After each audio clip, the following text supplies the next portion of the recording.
I'm stressed, I'm anxious, there's so many bad things going on. Is it really worth staying for that consistent income? Is money really everything? What are you going to do if it doesn't work? And I just had to, you just have to kind of almost go into this kind of thing of it will work because I've got no choice, because the alternative is that I stay in this job that I hate coming into. I'm miserable, I'm unhappy, I am being snappy at home, my patience is really low at home, I've got no get up and go. Do I want to do that for the next however many years? No, I don't. I couldn't think of anything worse. My son is the whole reason, is the driving force of me leaving, because if it meant that he was more settled and happier and he got the version of a mum that I wanted to be, then that is completely worth it.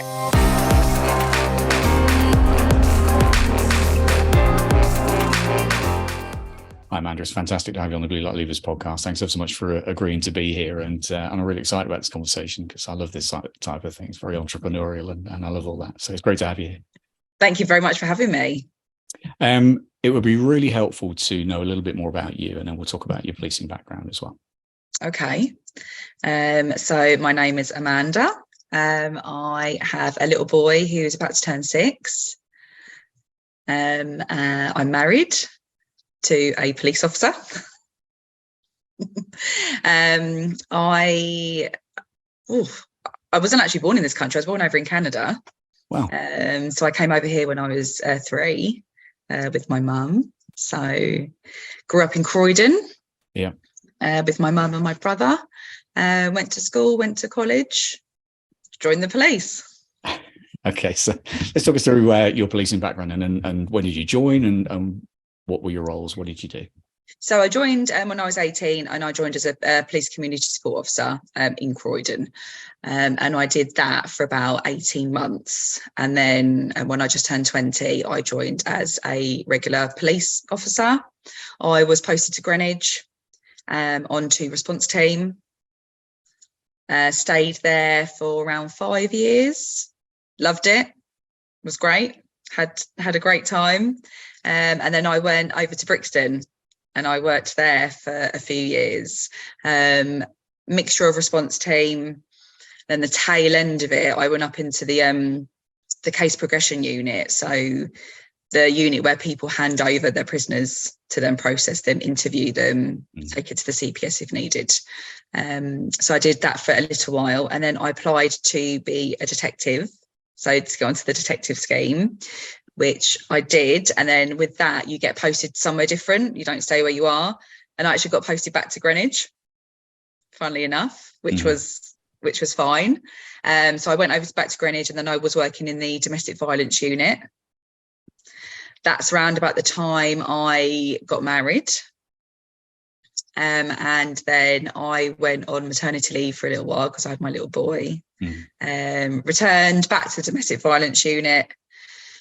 We had then the amalgamation of boroughs. So we went from Greenwich to Greenwich, Bexley Heath and Lewisham, and I moved from Greenwich over to Lewisham. Still in the domestic violence unit. Even busier than it was before. And then I went into, I kind of sidestepped into, I became the Clare's Law Officer.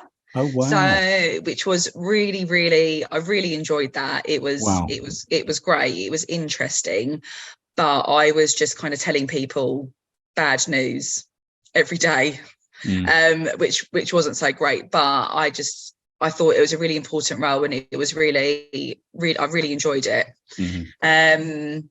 And then from there, I went into the criminal justice unit. So dealing with case files, the CPS, nagging other officers to get their case files done. And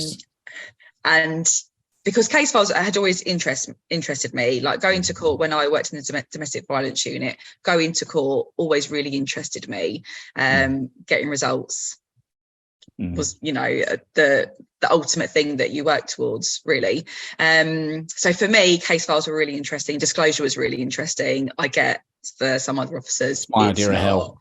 Yes, especially the officers that are on response team and have got a million calls to go to, so much on their case file, and they're like, the last thing they want is an email from me saying, can you please do this? And that's where I left. So I resigned November 2022, tail end of last year, and that was my last posting where I ended up. Understood. And could we just for those people who maybe don't know what Clare's law is or haven't heard of it, could you just explain a little bit about that? I think that'd be really interesting for people to understand what that is. Absolutely. So you can apply to find out the background of your current partner. If there's been any violence, as particularly anything domestic related. So if you've got kind of a hunch, or you just want to find out that you're safe with them or anything like that, then you can make an application, and then I would then gather evidence from myself, different partners, different bodies, to see what background there was, and if there was anything that we could disclose to their current partner. So there's lots of cases where people would often apply for it because their friends or family have a worry, and they were like, oh, I think maybe it's best you just, you know, get this checked out. And so that's where the majority of it was. And on the majority, I would then have to say, look, your partner does have a history of X, Y, and Z. This is what. So you don't go into detail, but you give them an idea of there is history of this, there is history of that. So yeah, it's great. It's really great. But it's obviously not nice news to hear.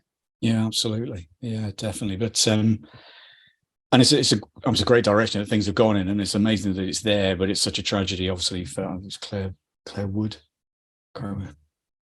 It's Claire Wood, I think, wasn't it? In terms of her murder by her ex, I think, wasn't it? So yeah, absolutely heartbreaking. But yeah, it's really helpful, and I'm not sure how known it is in terms of actually being usable, if that makes sense. You know, it's probably not as visible as it could be for people. Definitely. Yeah, absolutely. So you mentioned your son. You got a 6-year-old boy. Yeah. And you know, I was on the firearms team as a skipper as a young, you know, with young kids. Really tough, really tough. And so talk us through that, and obviously ultimately then how your business came about, and we'll talk through that as well. Yeah. So he arrived, and it kind of hit me, motherhood. I think it's always one of those things that people can tell you as much as they can before your baby arrives, but until they do, you're like, oh, okay, this is what you mean. I was really lucky that my husband had accumulated a lot of leave in the lead up to my son arriving. So he actually had 2 months off with us, which was perfect. But my little boy didn't sleep at all. So my husband went back to work, and that's when I started to kind of struggle with lack of sleep. And I thought, I'm going to be going back to work soon, and I can't cope with not sleeping, having to do childcare, and then obviously having to work as well. So yeah, really struggled with sleep side of things, especially when my husband went back to work. Going back to work, I found it quite easy. I was really lucky. My supervisor was brilliant. Really, really supportive, really easygoing with my flexi working pattern. So the actual return to work itself was pretty smooth sailing. And like I said, I think I was very lucky to have the supervisor I did, which was fine. It's only when I kind of moved apartments, then things started to change. The role I went back into, I think they kind of eased me in. Like, I wasn't public facing. I didn't have to deal with prisoners. I was dealing with the non-crime domestic side of things. So I was talking to victims on the phone, updating crime reports. So I would start at my start time and finish at my finish time, and it was absolutely fine. But then when we amalgamated into the tri-borough, I then went back onto a team of dealing with prisoners. And so I remember the first time I was like, no, I can't do this. I went into work at 7 o'clock in the morning, and they said, right, Amanda, a prisoner's over at a different police station. Fine. So I went over to the other police station, started dealing with the prisoner. It was one of those days where everything was going wrong. The appropriate adult was taking forever. The solicitor was delayed. It was just one of those days. Everyone got there. So I interviewed the suspect and I came out and it was 3 o'clock. And that was the time I was supposed to finish. Late turner started at 2 o'clock. So I remember calling my supervisor then and I was like, it's 3 o'clock. I've processed it as much as I can. Everything's ready. Can someone from late turn just take it up to CPS? I'm pretty sure it's going to be a charge and remand. I'm back in at 7 o'clock tomorrow morning. I can do all the paperwork. No one still. You're going to have to deal with it on your own, and just basically like put the phone down. And I remember bursting out crying because my husband was working 12-hour shifts. He'd already started at 2 o'clock. And I thought, well, who's going to pick up my baby from nursery? He's not even 1 year old yet. And so because like we're so, as police officers, like we always want to do the right thing. I'm like, well, I can't possibly get up and just leave this prisoner here. I've got to do as they say. So I did, and it got to 5 o'clock and I called back and I was like, look, it's now 5 o'clock. I really, really have to go and get my baby. And it was a different supervisor that answered, and they were like, oh yeah, no, you should have said, no, you should have gone at 3 o'clock. And I said, well, so-and-so said I couldn't. And they're like, oh yeah, no, don't worry. And I was like, so that like 2 hours of stressing, like, and I thought, I can't be in that position where I've got no one to pick up my baby, and I don't want to be stressed, because if you're stressed and trying to do your work, you know, if you're trying to do 10 different things at once, you don't get any of them right. So I was just like, right, I can't, and I don't want to. That's when I kind of like sidestepped out of that into the criminal justice role, because it was a little bit more stable with the hours.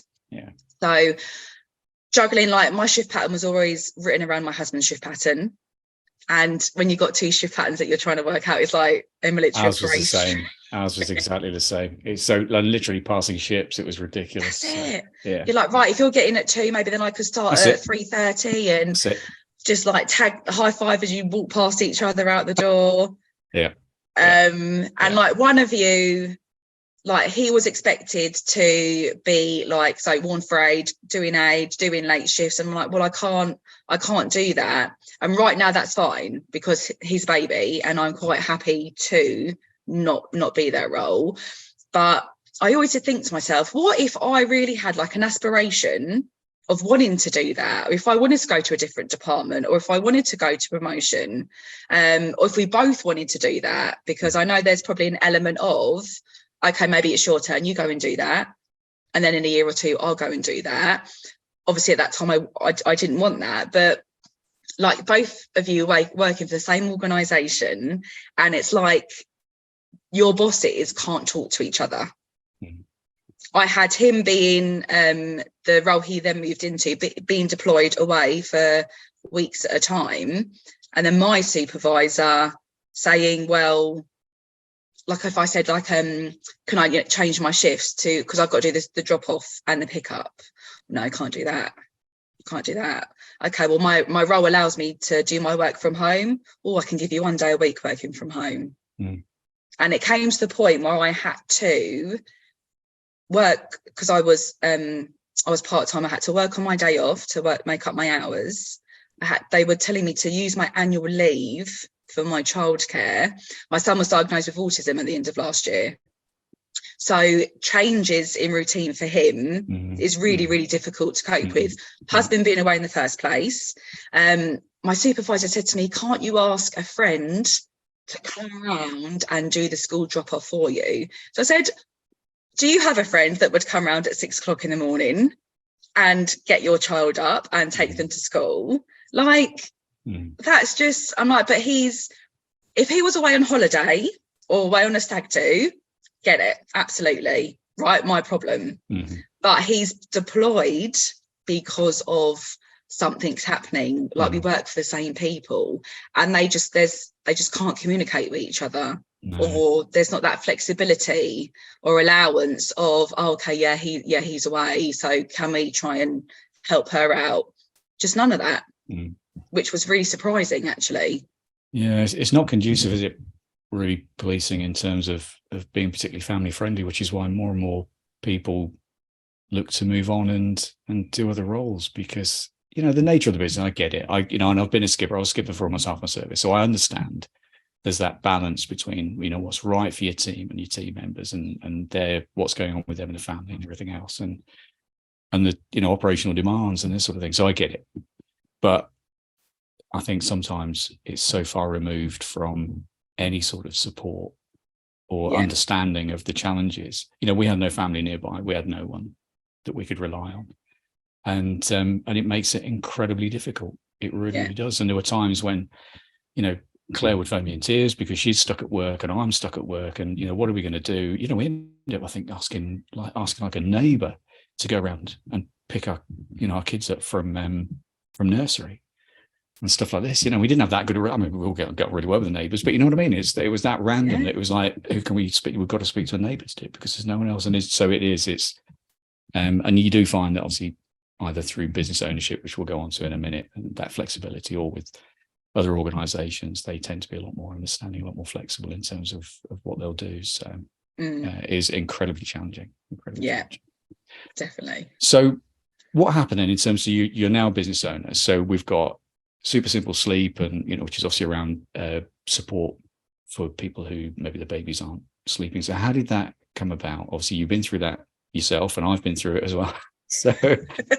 So one of ours in particular was an absolute nightmare. So our first, and I don't know if you know, there's going to be lots of people listening here. Our first was an absolute breeze.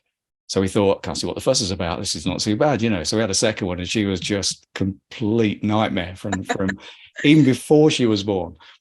So Claire ended up in hospital and all sorts of things. So yeah, we were lulled into a full sense of security by our first one, and then the second one not quite so easy. So that's what they often do. Yeah, absolutely. Yeah. First ones have a tendency of doing that. Absolutely. So he was born, and like I said, it kind of hit me just how bad sleep could be. Like, I remember people saying to me, like, "Oh, you'll never sleep well again," and, you know, but I just used to think to myself, well, he's got to sleep at some point. There's got to be some point during the day or night that he's going to sleep, and that's okay, and I'll just sleep then. And I remember the first night home from hospital, I just thought that we would all go up to the bedroom when it was bedtime. I'd lay him in his Moses basket next to the bed, and then he'd sleep for a couple of hours, wake up, feed. I mean, a couple of times a night. I'm expecting him to wake up a couple of times a night to feed. He's a newborn, okay? But I remember, like, lowering him into the Moses basket, and he just kicked off.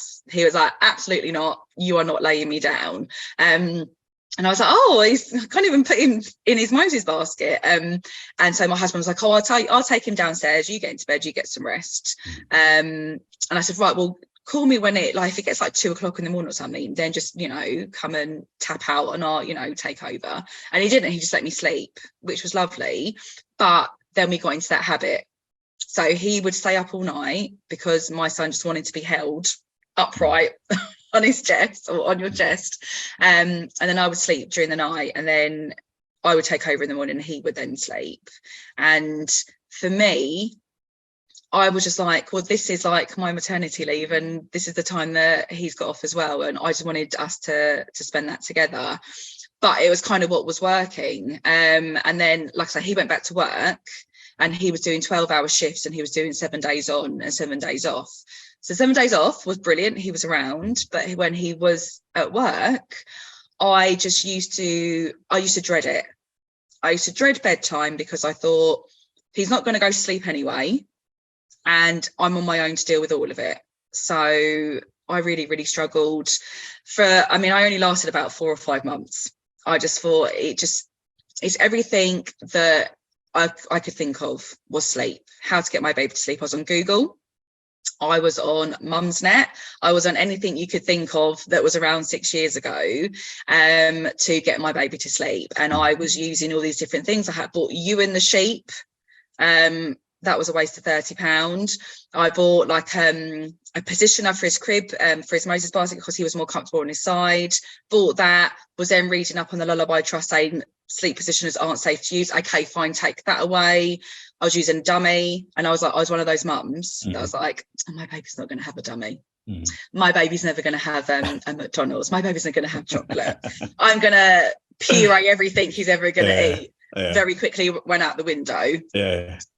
So everything that was on the internet that I was trying just didn't work for him. So one of my 2 a.m. scrolls on Facebook when he was awake, I basically came across an ad that was by a sleep consultant, and I didn't even know that was a thing. I didn't know that they existed. And she was like, does your baby do X, Y, and Z? And it was like everything that my son was doing. I was like, yeah, that's him. And at the end of it, she was like, I'll book a free 15-minute call. And I thought, well, what's the worst that can happen? It's a free call. She's never going to be able to help me because I've tried everything. So, but you know, and I spoke to this lady on the phone, and for the first time, I felt like I felt understood. She was like, yep. And she was like, it's normal, and I can help you, and I can get him to sleep. And I was like, are you sure? Because my son is very difficult and he's very whingy. She's like, it's honestly, I can help you. So I just like took a leap of faith and I hired her. I said to my husband, this is what we're doing. Don't really care if you're on board or not. Like, I need some sleep. And she basically changed my life. Wow. She got my son sleeping in his own crib without a dummy, going to sleep on his own for 12 hours a night.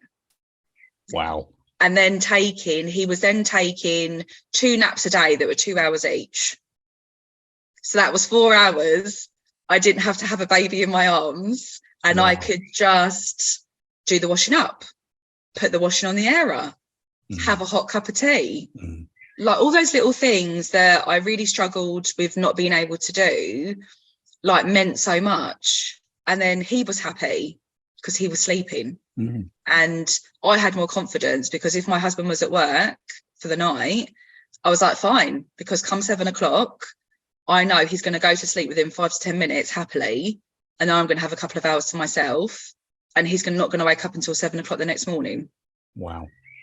So I was like, right, why does no one else know about this? Why is no one else doing this?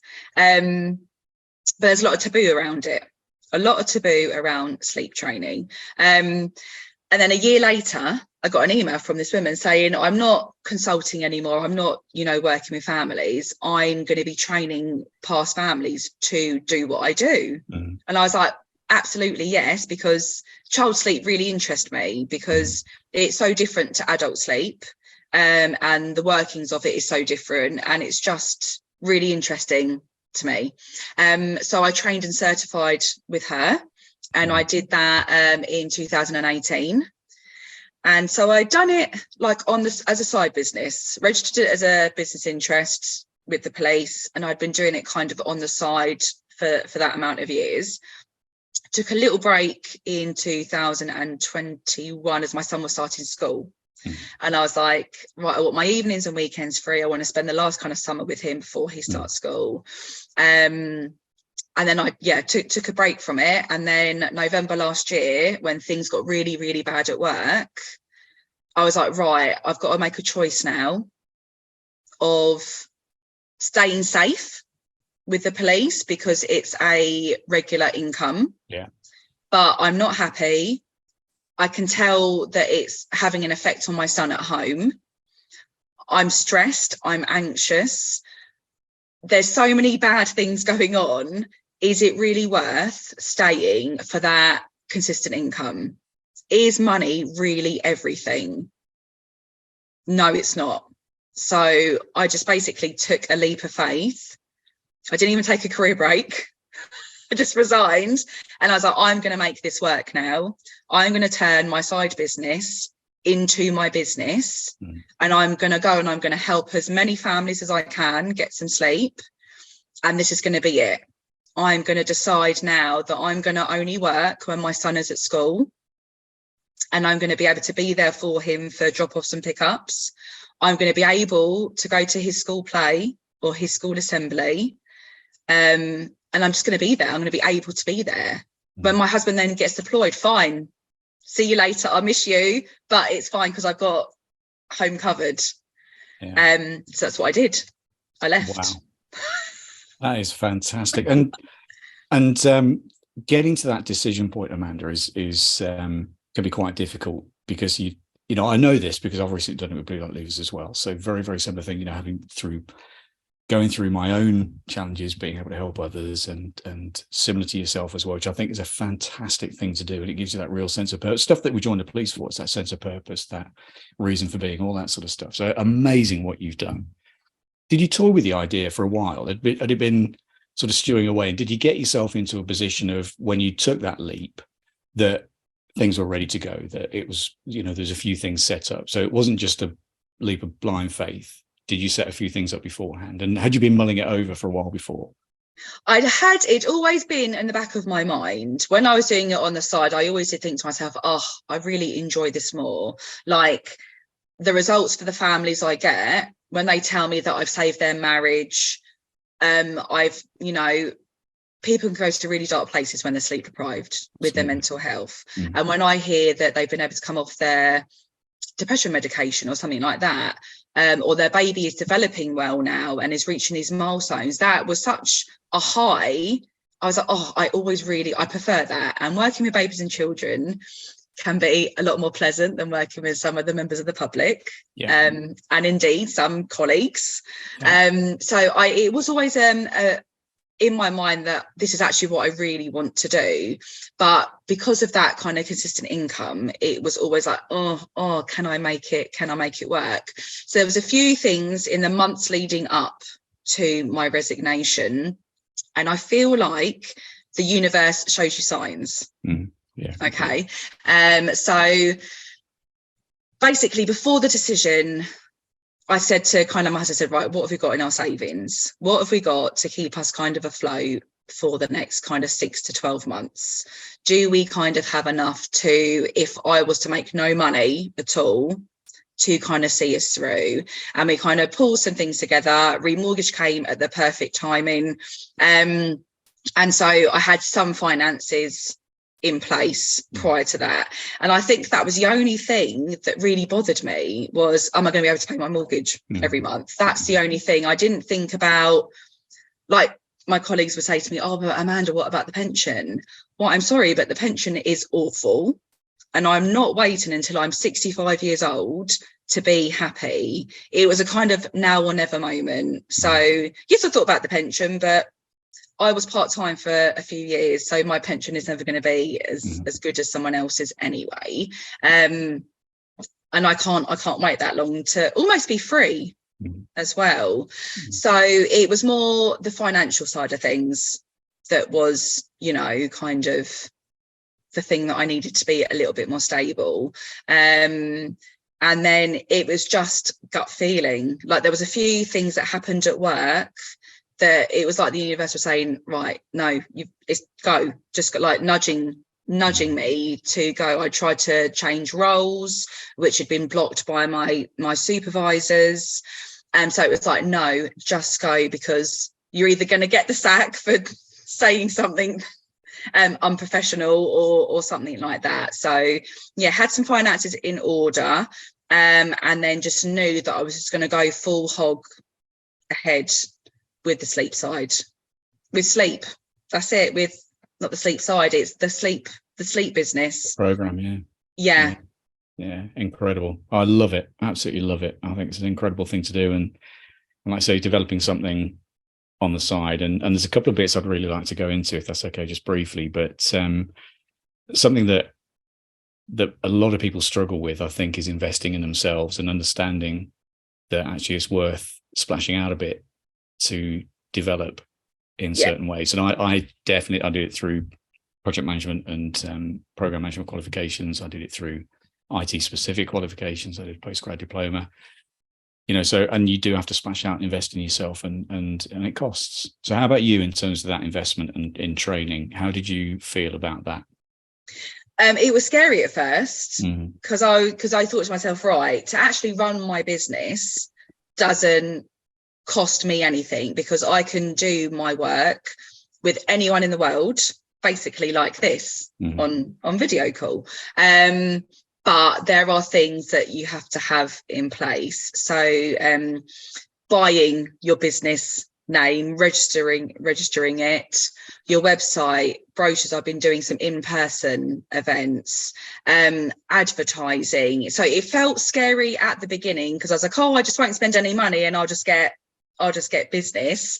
But it's not that easy. So I think my mindset had to shift with this. It is, like you say, an investment into your business that's going to invest into your future.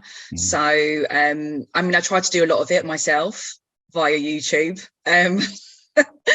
but I'm not technically minded. So building a website, I mean, there are people out there that love building websites. So, you know, if that's their passion, then, and if you can get it done within a week, even better. But yeah, so it's scary, but I just feel, if you think of it as like you're just planting a seed, you're buying a packet of seeds and you're just planting them, and then in the next few months or the next few years, it will then grow and hopefully you can pick a fruit from it. Yeah, completely agree. And the cost of training as well, because obviously you did the training course as well, so you must have invested in that as well. Yes, luckily that was back in 2018. So the bulk of my but even then at the time, and I think I only paid for that. So when you can set up like a little savings account, like when I joined, set up a little savings account that was taking like, I think £50 a week out, a month out of like my pay packet. And just at the point of being asked to do that training was the time that had matured. It'd been 10 years since I joined, and I was like, well, that's just perfect timing as well. Had I not had that, I don't know what I would have done, but I think I would have, if it's something that I felt really strongly about, then I just would have, you just make it work. If you really want something and you really feel strongly about it, there is always a way. And I'm not saying get into debt or anything like that, but I think people just automatically assume, no, it's too expensive, I can't do it. But actually, when you look at what you're investing into and what your outcome is, that's what you've really got to think of. What are you going to get from it? Not how much you're putting in, but what am I actually going to get from that? And I say that with my families all the time. If I say to them, I'm guaranteeing you at least 8 years of good sleep with your child, especially if they're coming to me and their little one's like 6 months old. I'm like, if you do this with me now, in 8 years' time, your child is still going to be sleeping at least 10 hours a night.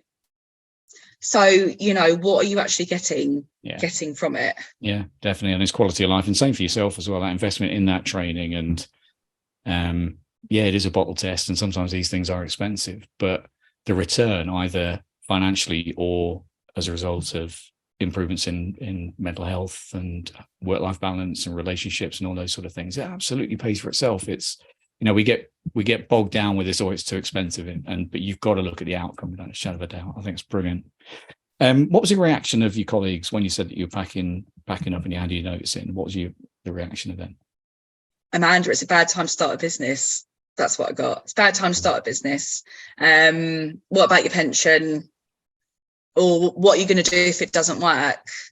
And it was, and I even got that from some of my own family members as well. But what are you going to do if it doesn't work?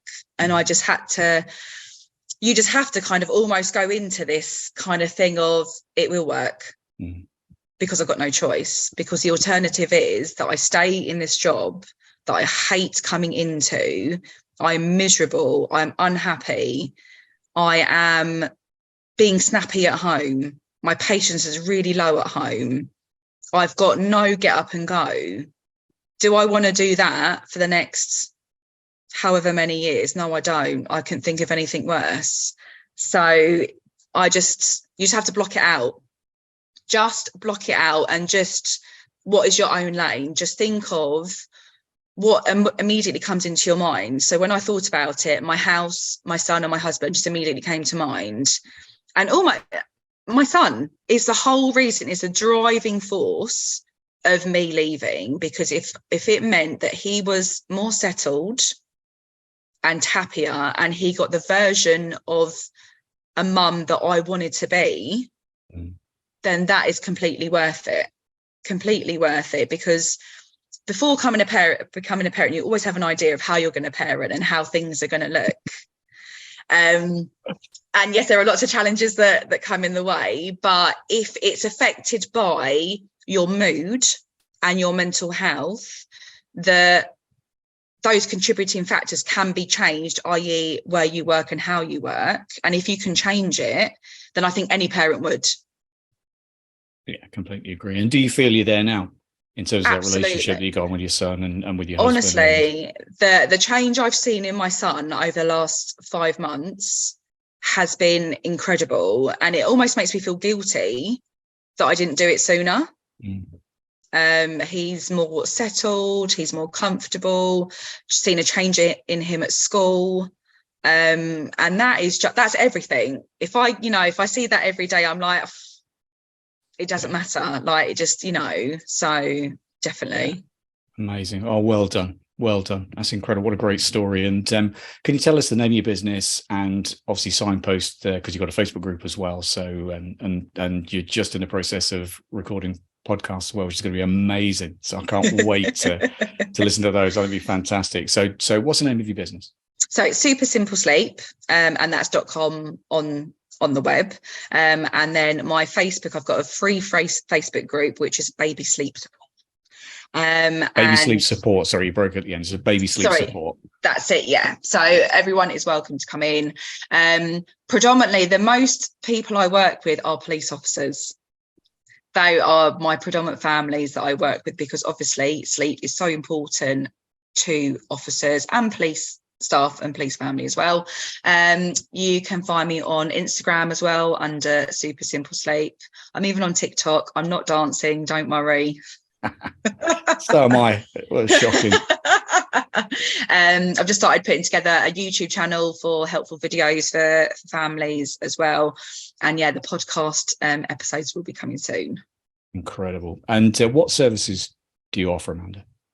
So I offer, from newborn. So if you're an expectant parent or your little one is within 6 weeks old, we can work together and just implement some really healthy sleep habits that will prevent any sleep problems in the future. Or from 4 months to 6 years old, I can get babies and children sleeping peacefully through the night. And if your one's a little bit older, I can get them going to bed in their own bed and staying in their own bed until the next night as well. So everybody gets a good night's sleep and everyone's happy. Unbelievable. Why did we not meet years ago?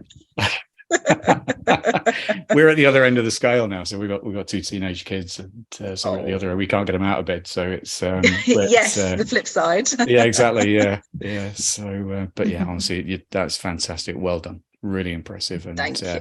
And I love that it's using your own personal experiences and helping people with that, and obviously you invested in yourself massively as well, and you've took a punt. You've got the courage to just go, yeah, why not? So you have to. Otherwise, what's the alternative? Just think, what is the alternative? And if it doesn't make you smile and it fills you with dread, then nothing can be as bad as that. Yeah, absolutely. It's been brilliant talking to you. Thank you so much for your time. Really good to hear your story, and thank you. Hugely inspirational, and look forward to seeing how things progress for you. Wonderful. Thank you. Oh, I love that episode. It was such a fantastic story, and she's just so positive and upbeat, and having the courage to just go with her gut and start this new business, and that she'd been developing on the side while she was in the police. I think it's just a fantastic story. So hopefully you found it just as motivating and inspiring. So if you like what you've heard, don't forget you can leave a review on Spotify and on Apple, and that really helps in terms of getting the message of the podcast out there. And don't forget to share it with your friends as well. And you can also join the private Facebook group, which is facebook.com/groups/blue light levers. We've got loads of free information and guides within that Facebook group. The bluelightlevers.com website as well has tons of information there and links to all the other podcasts. Also talks through some of the services that I offer as well, including the Academy membership, which is just amazing. And we have live speakers and subject matter experts on bi-weekly basis, talking us through loads of key topics like CV writing and LinkedIn and their own inspiring stories. And you get to meet the podcast guests before they go out live and all this sort of stuff as well. So it's some amazing things that are happening within the Blue Not Leavers community at the moment. So that's it for now. We shall speak again in a couple of weeks' time. Really hope you enjoyed it. And thanks as always. I really appreciate you listening, and I hope you find it helpful and inspirational. Speak to you soon. Take care. Bye for now.